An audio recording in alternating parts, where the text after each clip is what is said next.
ஒரு நாள் Thomas Alva Edison அவருடைய ஆய்வகத்தில் தீ விபத்து ஏற்பட்டு முழுவதுமாக எரித்தது.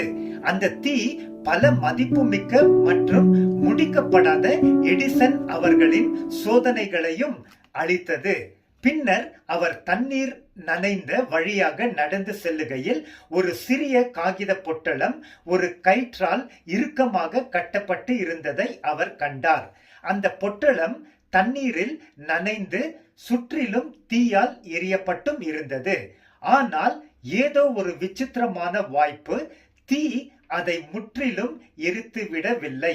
மிஸ்டர் எடிசன் அதை திறந்தார். அந்த பொட்டலத்தின் மையத்தில் ஒரு புகைப்படம் இருந்தது. அது அவருடைய படம். அது சுற்றிலும் எரிந்திருந்தது. எடிசன் அவரது படமோ சேதமடையாமல் இருந்தது. அவர் அதை ஒரு கணம் பார்த்தார். பின்பு தரையிலிருந்து ஒரு கரியை எடுத்து படத்தின் முகத்தில் பின்வருமாறு எழுதினார்: fire and water did not touch me. நெருப்பும் தண்ணீரும் என்னை தொடவில்லை.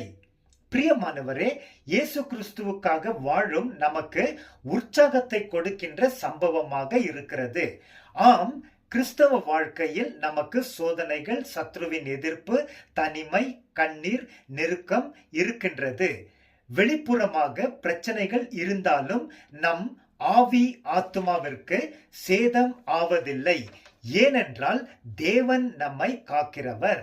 இதுவரை காத்து வந்தவர் இனிமேலும் கருத்தாக நம்மை காத்து அவர் மகிமைக்குள் ஏற்ற வேளையில் நம்மை சேர்த்து கொள்ளுவார். சில வேத வசனங்களை பார்ப்போம். நீ தண்ணீர்களை கடக்கும் போது நான் உன்னோடு இருப்பேன். நீ ஆறுகளை கடக்கும் போது அவைகள் உன்மேல் புரளுவதில்லை. நீ நெருப்பில் நடக்கும் போது வேகாதிருப்பாய். நெருப்பு தழல் உன்னை சுட்டெரிக்காது என்று கர்த்தர் வாக்களித்திருக்கிறார். ஏசாயா 43:2. கிறிஸ்துவின் அன்பை விட்டு நம்மை பிரிப்பவன் யார்?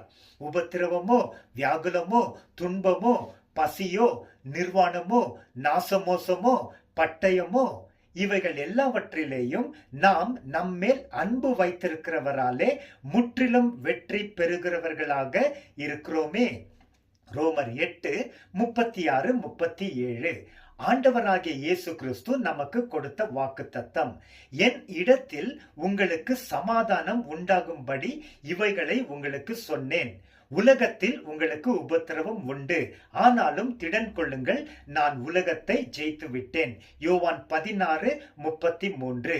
ஆமென்.